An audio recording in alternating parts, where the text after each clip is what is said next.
जी, अगर आप class 10th में है और संस्कृत को आपको डर लग रहा है तो भाई साहब 1 से लेकर मैं 5 तक VVI ऑब्जेक्टिव ला दिया हूँ। आप अपनी क्या करिए, आज ही तैयारी कर लीजिए। 1 से लेकर 5 तक में आपको कितना ऑब्जेक्टिव याद है, और यदि 1 से लेकर 5 तक ऑब्जेक्टिव सही कर लेते हैं तो 20 से 15 अंक का हो जाएगा, आपका पक्का हो जाएगा। सभी का सभी ऑब्जेक्टिव परीक्षा में लड़ने वाला है। सबसे ज्यादा बार जो पूछा है उसे लाए हैं चुन चुन कर ऑब्जेक्टिव, सीधे बिहार मैट्रिक फाइनल परीक्षा में पूछा गया। आज ही इस सवाल को क्या करिए, रट जाइए। 100% गारंटी है पेपर में आने वाला सवाल है, ये हमें लग रहा है। ठीक है, तो आइए बे टाइम करते वेस्ट करते हुए हम करते हैं वीडियो को स्टार्ट। यदि आप खाली 10 से 15 मिनट हमें आज दे रहे हैं तो समझिए आज आपको 20 से 10 नंबर कोई नहीं रोकेगा। आप तो 10 से 20 मिनट रोज अपने दोस्तों के साथ गप मारते हैं, रील देख लेते हैं, लेकिन मैं कह रहा हूँ आप इस वीडियो को देखिए, आपका एकदम बेहतर तैयारी हो जाएगा। रील देखने से कोई नहीं फायदा होगा, आप खाली 10 से 15 मिनट डेली इस चैनल पर आकर जरूर देखिए। अगर वीडियो आपको अच्छा लगेगा पूरी वीडियो, तो आप एक सुंदर सा कमेंट करिएगा और शेयर भी करिएगा। ठीक है, और चैनल पर अभी तक नए हैं तो इसी तरह वीडियो देखने के लिए जल्दी लाइक करें और सब्सक्राइब करें। ठीक है, तो आइए हम बढ़ते हैं पहल का क्वेश्चन की ओर। के क्वेश्चन मोस्ट इंपोर्टेंट और VVI सवाल, सत्य जयति किस उपनिषद का मूल मंत्र है? इस क्वेश्चन को रोट लीजिएगा। तो सत्य जयति किस मूल मंत्र है? तो मुंडक उपनिषद का है। किसका उपनिषद का है बाबू? तो याद रखिएगा मुंडक उपनिषद का है।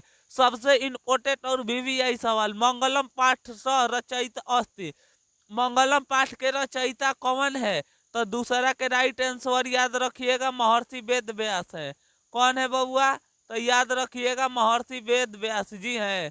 3 नंबर सवाल देखिए, मंगलम पाठ में कैसा मंत्र संकलित है? याद रखिएगा तो मंगलम पाठ में पदात्मक संकलित है।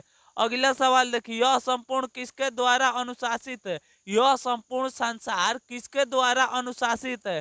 तो याद रखिएगा परमात्मा मतलब ईश्वर द्वारा अनुशासित है।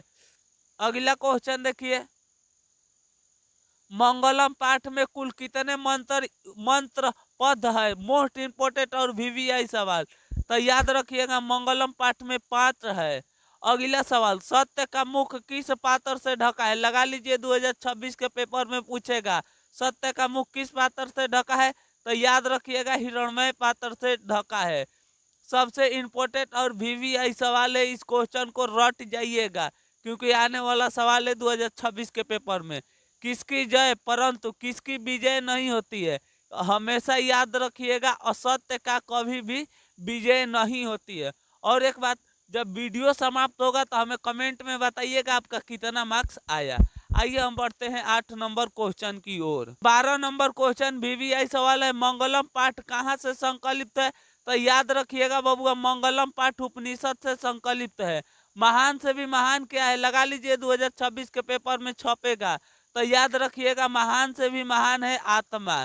महान से महान क्या है बबुआ? तो याद रखिएगा आत्मा। छोटे से भी छोटा और बड़े से भी बड़ा क्या है? छोटा से भी छोटा और बड़े से भी बड़ा क्या है? तो इनका राइट आंसर याद रखिएगा आत्मा है। यहाँ तक आकर आप लोग का एक लेसन का हुआ समाप्त हुआ। 10 तो ऑब्जेक्टिव था एक लेसन में, जो क्वेश्चन रिपीट करता है फाइनल बिहार मैट्रिक परीक्षा में। आप बताइएगा आपका वीडियो कैसा रहा। आइए हम बढ़ते हैं लेसन 2 की ओर। अगला 2 नंबर सवाल देखिए, किसके काल में पाटलिपुत्र की रक्षा व्यवस्था शोभा उत्कृष्ट थी? तो याद रखिएगा ये किसके में? तो चंद्रगुप्त मौर्य के समय में।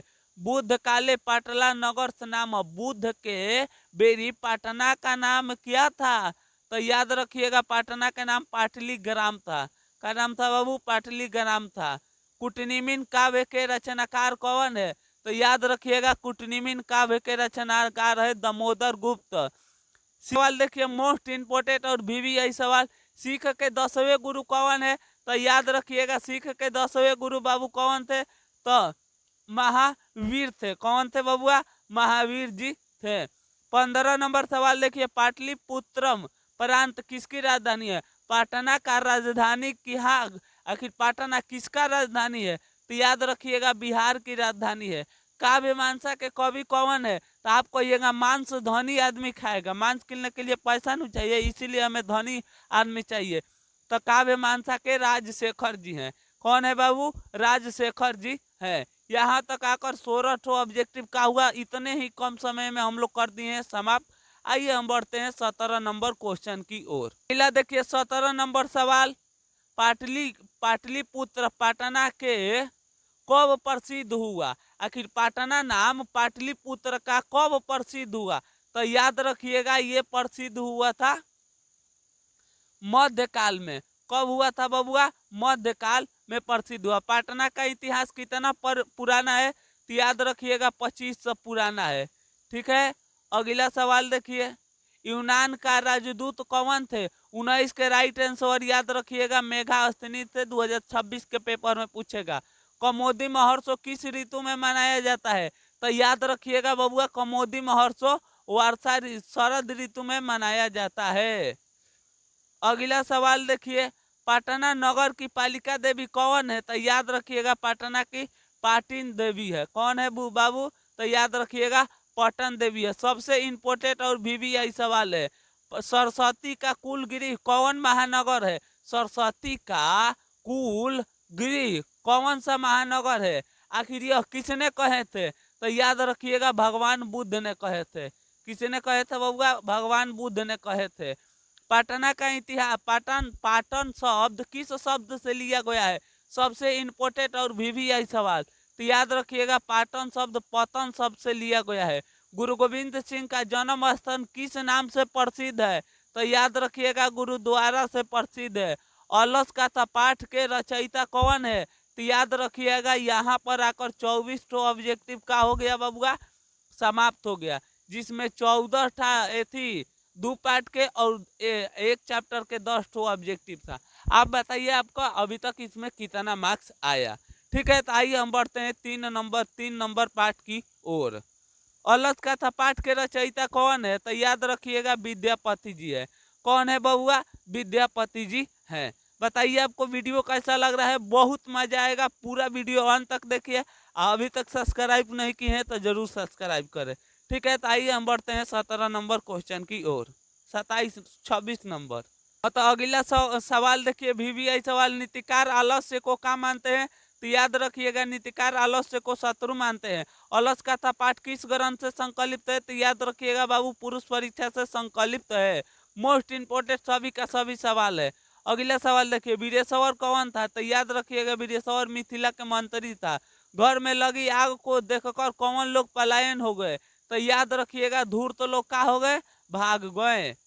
अगला देखिए सवाल, अरे वाचाल कितने वाचन किंतु यह किसकी युक्ति है? अरे वाचाल तुम कितने बोलते हो, यह किसकी युक्ति है? तो याद रखिएगा यह चौथा आलसी की है। अगला सवाल देखिए, बरदम्बिका प्राणी चंपन राय की कौन सी रचना है? चंपन राय की इनमें से कौन सी रचना है? तो याद रखिएगा बाबू चंपन राय की बहुवृदिक वरदान संप्रदाय है। ऋग्वेद में कितनी ऋषिकाएं का वर्णन है? बबुआ ऋग्वेद में कितनी ऋषिकाएं का वर्णन है? तो याद रखिएगा 24। क्वेश्चन मोस्ट इंपोर्टेंट और वीवीआई सवाल है।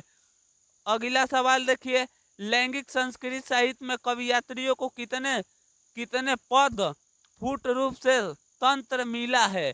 ये दोनों क्वेश्चन को क्या कर लीजिएगा? तो याद रखिएगा। तो कितना मिला है बाबुआ? तो याद रखिएगा 100 गो मिला है। ठीक है, तो यहाँ तक आकर 33 ऑब्जेक्टिव का हो गया, समाप्त हो गया। आइए हम बढ़ते हैं 34 नंबर क्वेश्चन की ओर। सवाल देखिए, विजयांका का काल किस शतक में मनाया जाता है? विजयांका का काल किस शतक में मनाया जाता है? तो याद रखिएगा अष्टकाल में।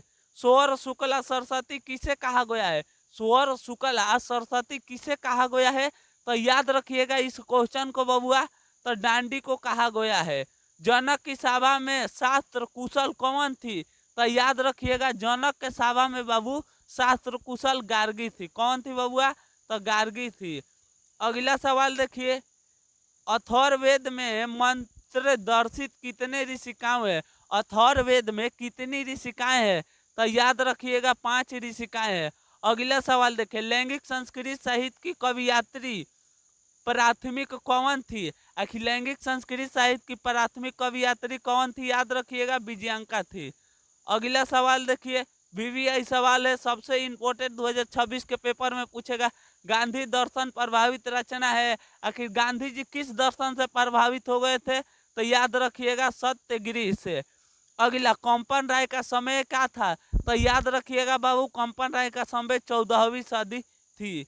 अगला सवाल देखिए, आधुनिक काल की संस्कृत लेखिका अधिक प्रसिद्ध थी? कौन सबसे लेखिका अधिक प्रसिद्ध थी? तो याद रखिएगा, पंडित क्षेमा राव। कौन है बबुआ? पंडित क्षेमा राव सबसे अधिक प्रसिद्ध थी। आइए हम बढ़ते हैं 42 नंबर क्वेश्चन की ओर। पाठ की ओर 42 नंबर क्वेश्चन देखिए, महाभारत महिमा पाठ के द्वितीय श्लोक किस पुराण से लिया गया है?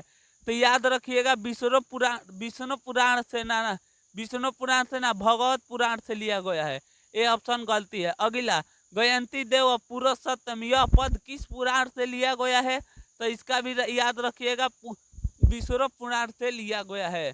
अगला सवाल देखिए, भारत भूमि कैसी है? तो भारत भूमि याद रखिएगा, इनमें से सभी है। भारत महिमा पाठ में कुल कितने मंत्र है? तो याद रखिएगा, 5 है।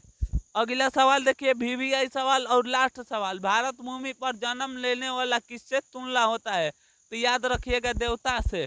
जो भारत में जन्म लेता है वो हमेशा भगवान से तुलना किया जाता है। तो यहाँ तक बाबू, इतना कम समय में हम लोग 5 चैप्टर तक ऑब्जेक्टिव का कर लिए हैं, क्लियर कर लिए हैं। ठीक है, इसी तरह वीडियो देखने के लिए चैनल का कर सब्सक्राइब करें। चलिए, तब तक ले मिलेंगे एक और नई वीडियो के साथ। तब तक ले हंसते रहिए, मुस्कुराते रहिए। जय हिंद दोस्तों।